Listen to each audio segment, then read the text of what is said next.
All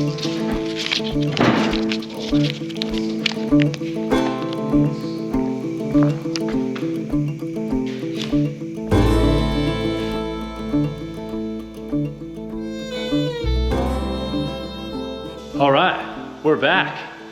Day 3 of the track nose kind of front Anglia grill setup for the race car. I'll just spin you around here. We've basically got one side fitted on. Really nice clean line.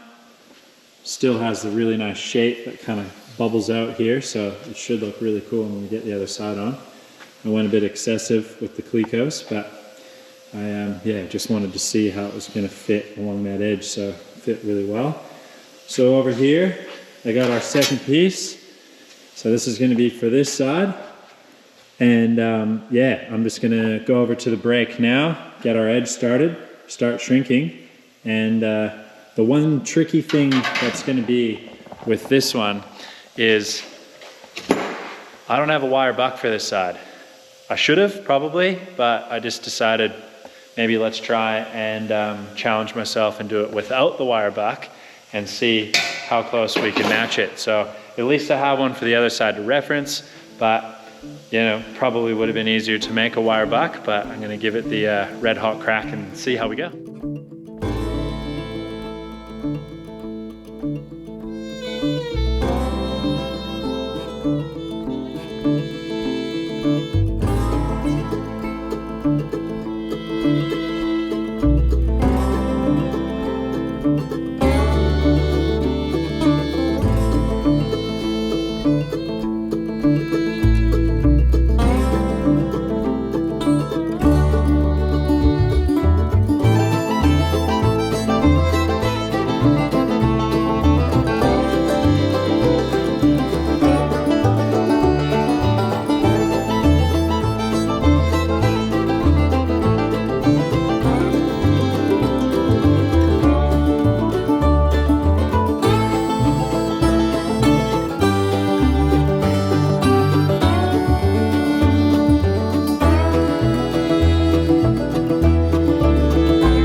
Alright, so we got a little bit of shape started in the left side sail for the grill.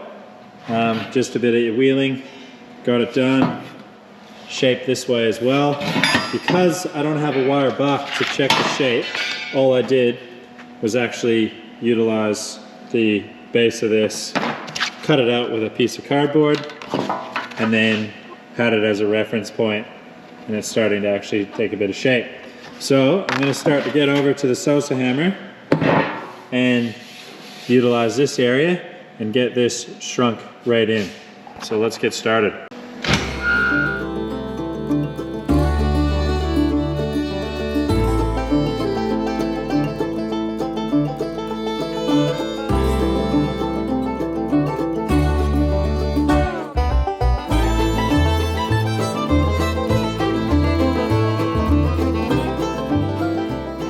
Okay, so first pass through the Shape-O-Matic. Did 3 long ones here, and then another pass of say 4 or 5, and then did about 6 or 7 just to try and really curl this in. Try and match that side there with quite a bit of shape. So now we're just going to go into the planishing hammer, finish it off, check the shape, and go back to the Shape-O-Matic and into here.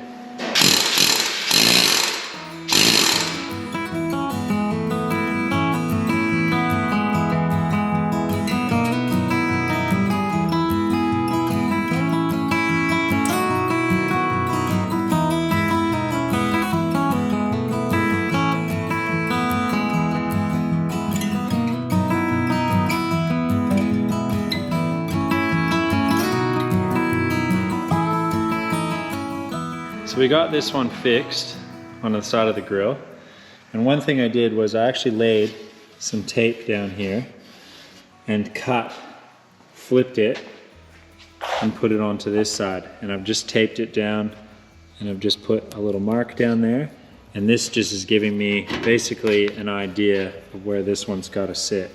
not having that wire buck for reference has been a little bit of a challenge. I probably should have just made one. Having this one here and kind of going off of it, I have figured out kind of how to use it. Another thing too, I never really went over this, but this wire buck is made out of your just standard 1/8 inch filler rod. I've used 332 a lot. It's definitely a lot easier to bend than this was, but we just kind of had this here. And it's actually pretty nice to use, a little bit harder. It holds its shape a lot more. You don't have to kind of close it in and make a bunch of pieces to kind of hold the shape. It literally, you know, I can drop this on the ground and pick it up and it does not lose the shape, which is really cool. So yeah, a little tip, you can try and use it if you're comfortable with bending it. This is 1/8 inch filler rod, or 332 works well too, but yeah, give it a try.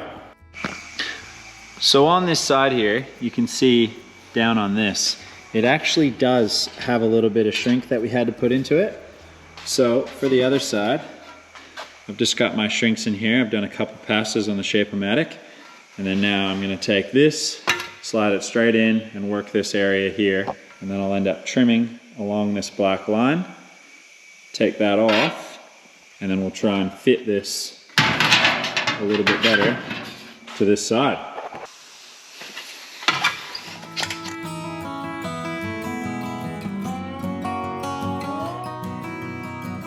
All right, so I did leave a little bit extra material on the bottom from my paper template. So now I've just marked this out. I'm just gonna trim this edge off and then we'll fit it to the grill.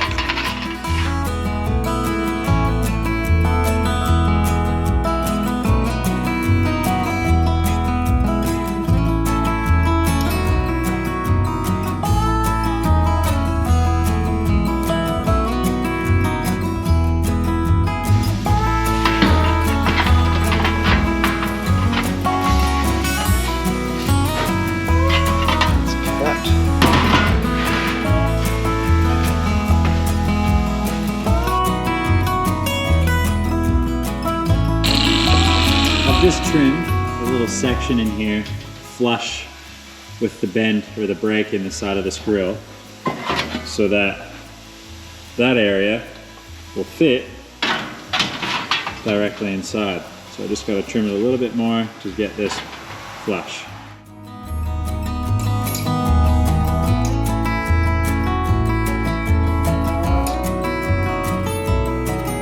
All right, so we got this one fitting relatively well so far compared to the right side.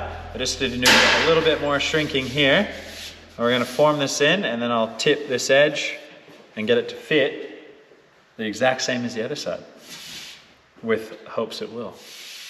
All right, back on this machine. Hopefully I don't split the metal.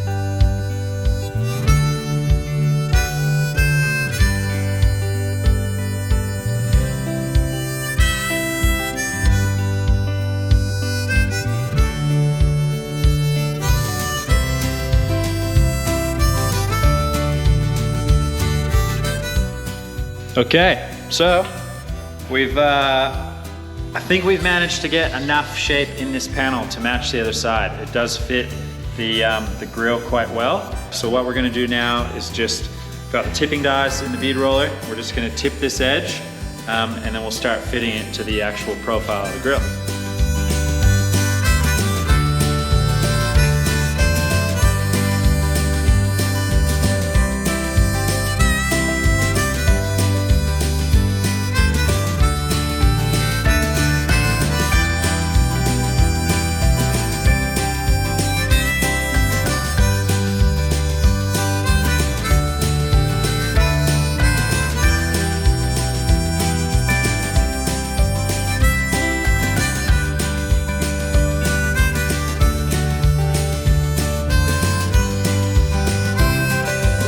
Got a bit of form starting to happen there. One thing I'm gonna try and do is this area right here actually needs just a little bit more shape to match that other side. I've already tipped it, so obviously I can't go in there and shape it and planish it a little bit more. But Karl just suggested that if I just add a little bit more air pressure to this, I should be able to stretch this out a little bit, and then I'll turn the air pressure down, and then that'll kind of smooth, and I'll be able to blend that area where I need to just raise it a little bit more. So we're gonna give it a try and see if we can get something shaped a little bit.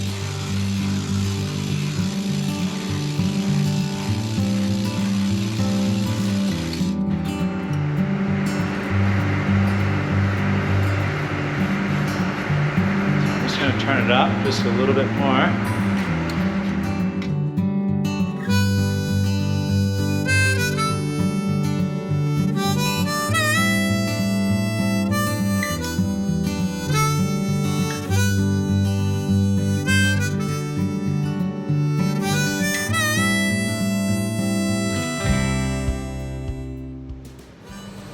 Yep, that certainly gave us a lot more shape right where we wanted it. I'm just going to try and get this corner up.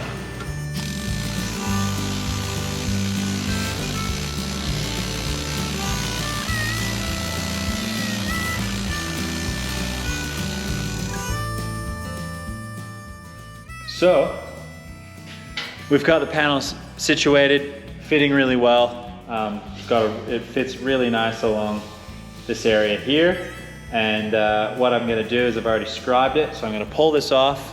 We're going to cut this side, tack this side, and start finish welding this off, and then I will start to play with a little piece just down along this bottom side here to kind of fill this area where this really pulls in. So let's get started on getting this cut up.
She's all tacked in, right?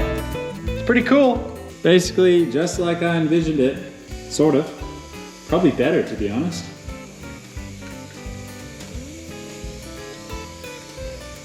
So I've just finished tacking this side, so now I'm gonna have to go and kind of basically finish weld the whole lot. So do one pass from one end all the way down, same with this, one end all the way down. And then I will go back through and planish those areas and clean them up. So hopefully we can just get a really nice blend from where this kind of comes out, and then this kind of bubbles, or you know, the contour changes quite a bit. Down here, it does fold in quite a bit, so I will probably put like a filler piece in the bottom here and kind of weld that in through here and up like that. So I'm just going to leave that for now, but let's get this welded in, and then we'll have a look at that after when I pull it off this piece here.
She's out of the fixing that we had it in there. Our kind of our base plate and our wire on the back to hold everything together.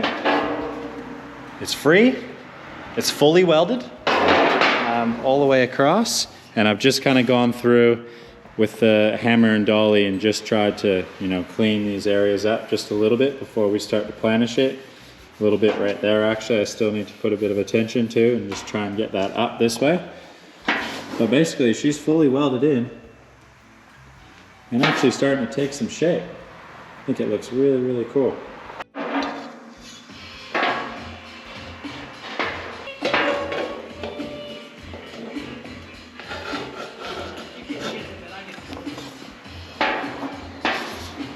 Probably 8.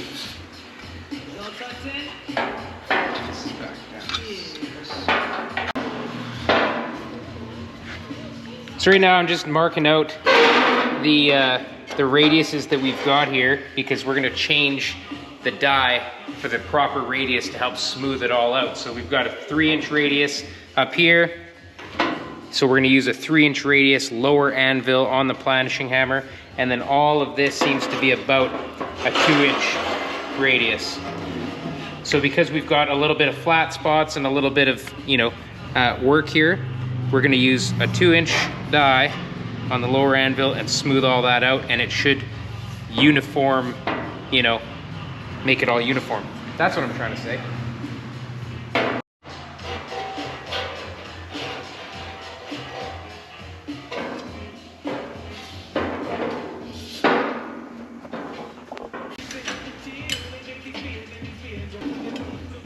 Should we always lock these too?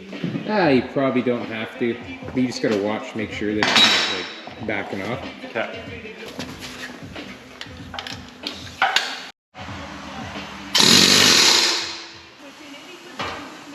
So I'll just come up to kind of this area. Yeah, just run over the twos. Run the twos.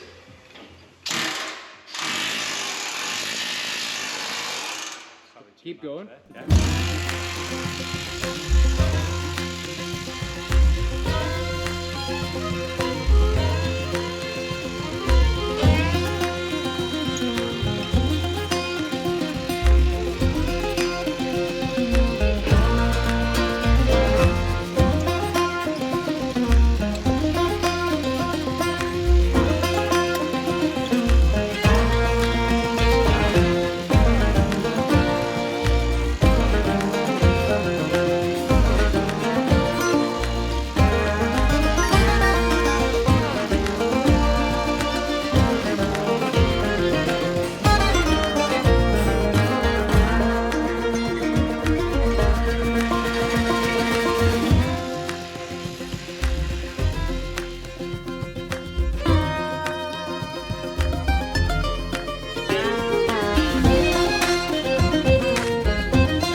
Okay, so this area, it's either a little bit overdeveloped or we still have a low here. So this low, I think this is the low, right? It's nice and flat.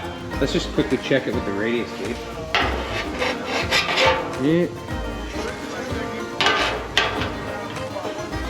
Yeah, she's pretty close there. She's getting close. It's looking nice, but that is definitely a low, so you can concentrate on here and try and just develop it a little bit. Okay. So right there. Yeah.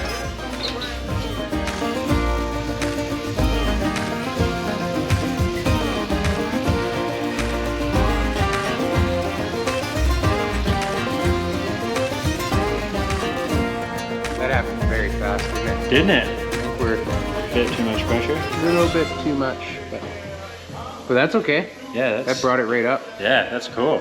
Do a little bit in here, it seems like. You got a little bit of a wobble. This is low, right? You see that? Yeah, right like there, kind of. Yep. Okay.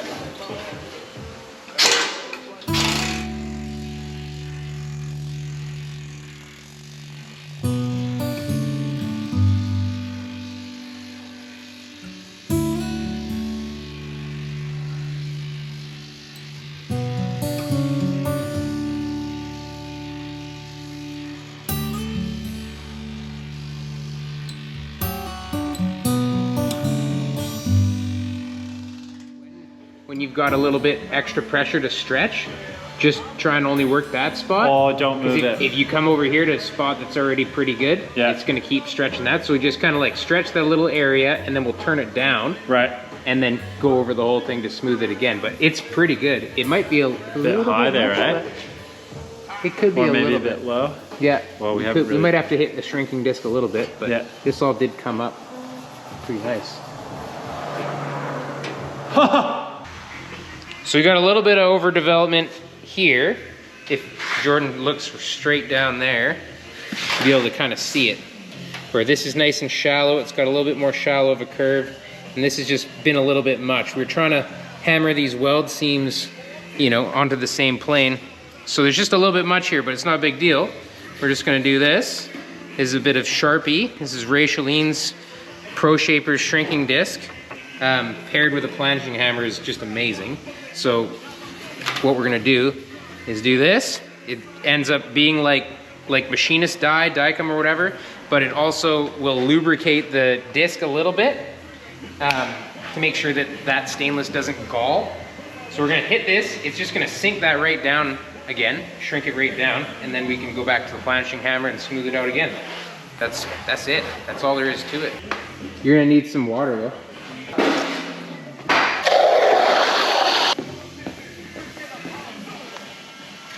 And pressure?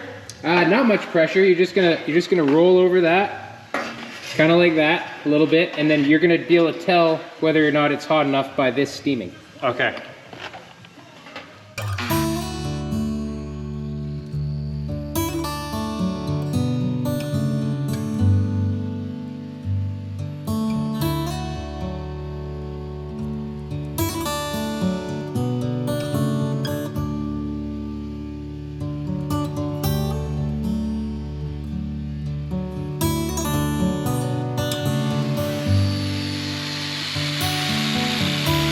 Okay, so maybe not quite enough pressure.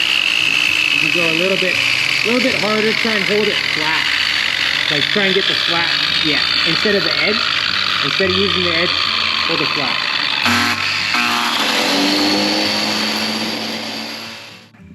So we've just done a little bit of shrinking, kind of right in this area. And we've got that Sharpie on there kind of just to show us, like Karl was explaining, kind of using it as the machinist die and that, so you know your high and low spots. And just because where I've had to section and weld this, you know, obviously this area is just sunken in slightly. So I'm just gonna get on right in here with the hammer and dolly and just kind of stretch this area out a little bit. And then we'll do a few more passes and get this really smooth.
That shrinking disc definitely makes quite quick work of getting those high spots, you know.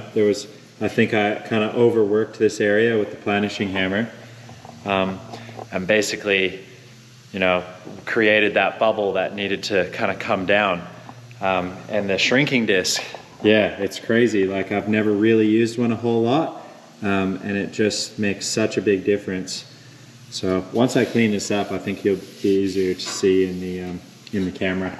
All right, after a little bit more shrinking here, it's just still a little bit low right in this area. But what I'm gonna do basically now is just 80 grit this out and then just kind of have a look and see what it looks like. You know, I don't have to be like super meticulously perfect with this as much as like I would love to have the whole thing metal finished without any, you know, weld seam at all. But it is just going on the race car. I'm not trying to cut a corner. I'm just explaining that like I could put so much more time into this, but it's going to be enough for what I'm trying to accomplish with this. The whole thing's getting painted anyway, so I don't mind having a little bit of filler in this, and then it's going to get, you know, primed, blocked, and then painted. So I'm happy with what I'm working with right now. So what I'm going to do is just sound this side and see what it's going to look like.